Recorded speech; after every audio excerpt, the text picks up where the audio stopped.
और upgraded system देखने को मिले हैं। ये वजह रही है इसके पीछे, लंबी दूरी तक सटीक हमला करने की क्षमता रही है। ये वजह रही है इसके पीछे, बेहतर सपोर्ट सिस्टम और प्रशिक्षित पायलट है भारत के पास। ये इसकी बड़ी वजह रही है कि छठे नंबर पर क्यों भारत पहुंच चुका है। इसमें भविष्य की जरूरतों के लिए तैयारी भारत की तेज है।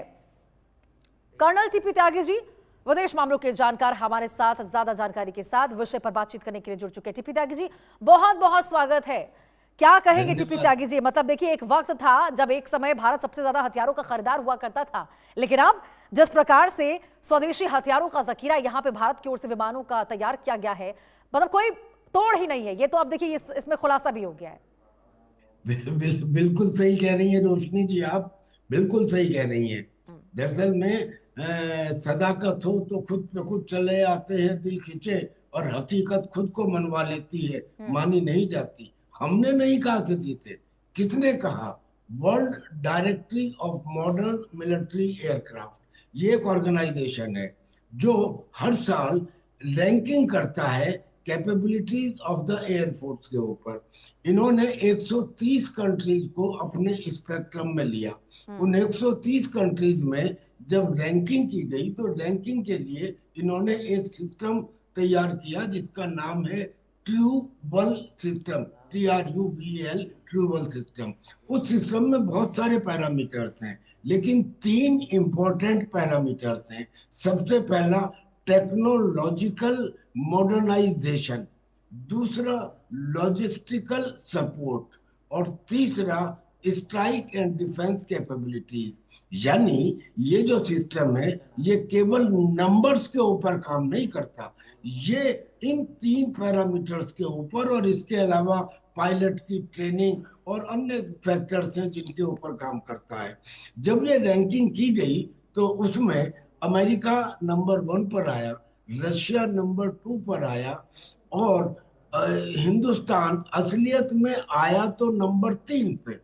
लेकिन नॉर्मल कंट्रीज में, इंडिपेंडेंट कंट्रीज में नंबर 3 पे, और अदरवाइज टोटल ग्लोबल लेवल पे छठे नंबर पे आया। लेकिन इंपॉर्टेंट पॉइंट दो हैं। पहला तो ये कि हमारे जो दो एडवर्सरीज हैं, चाइना और पाकिस्तान, जब उनको इस रैंकिंग के स्केल के ऊपर देखा गया तो चाइना हमसे पीछे आया। यानी कि हमारी रैंकिंग करीब 70 है और चाइना की रैंकिंग करीब 64 है, और पाकिस्तान की तो काउंटिंग ही नहीं है, वो तो 18वें नंबर के ऊपर है। अब मैं इसमें ये बताना चाहता हूँ कि ट्रू वर्ल्ड रेटिंग सिस्टम में हिंदुस्तान इस मुकाम पर कैसे पहुंचा। सबसे पहले तो जो मॉडर्न टेक्नोलॉजिकल मॉडर्नाइजेशन है उसमें हमने लाइट कॉम्बैट एयरक्राफ्ट में बनाया और खत्म कर दिया, ऐसा नहीं है। उसमें बराबर इम्प्रूवमेंट हो रहे हैं, मार्क 1, मार्क 2। और जब ये इम्प्रूवमेंट होते हैं तो ये स्पीड में भी है, रेंज में भी है, मैन्यूवरेबिलिटी में भी है। ऐसे ही हमने advance medium range combat aircraft के ऊपर काम शुरू किया, which is against modernisation of the technology. और ऐसे ही हालांकि हमने 36 राफेल सिस्टम फ्रांस से लिए हैं, लेकिन उन राफेल में कंटिन्यूअस मॉडर्नाइजेशन किया जा रहा है। यानी कि उनकी बे में जो वेपन्स हैं वो नए वेपन्स इंडिया के हिसाब से उसमें ऐड करना, उनको रेंज बढ़ाना, और ये काम हो गया कि हम लगातार टेक्नोलॉजिकल मॉडर्नाइजेशन कर रहे हैं। अब दूसरा फैक्टर मैंने बताया था लॉजिस्टिकल।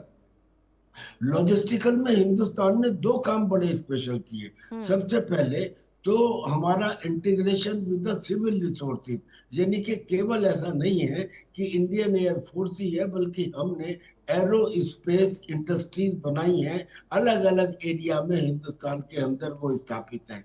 और जो सिविल रिसोर्सेज हैं, समय आने के पर हम उनके साथ भी इंटीग्रेट कर सकते हैं। Now this is our logistical chain, जिसको हमने इंडिजिनसली बढ़ाया।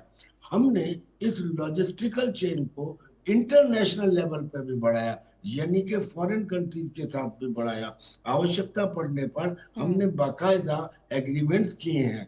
हमारे जो रिप्रेजेंटेटिव थे वो इन कंट्रीज में गए हैं, ऑस्ट्रेलिया में गए हैं, अभी अभी प्राइम मिनिस्टर ऑस्ट्रेलिया से होके आए हैं, जापान में होके आए हैं वो, और फ्रांस में। तो ऑस्ट्रेलिया, फ्रांस और जापान, इन तीन कंट्रीज से हमने स्पेशली, है तो और जगह भी, लेकिन इनसे हमने स्पेशली लॉजिस्टिकल चेन में लगातार एक दूसरे के साथ में संपर्क और उन्हें बिल्कुल डेवलप करने टीपी की त्यागी जी, समझ। और कहीं ना कहीं ये दुनिया अब देख ले कि भाई तुम्हारे पास संख्या कम भी है लड़ाकू विमानों की, नहीं फर्क पड़ता,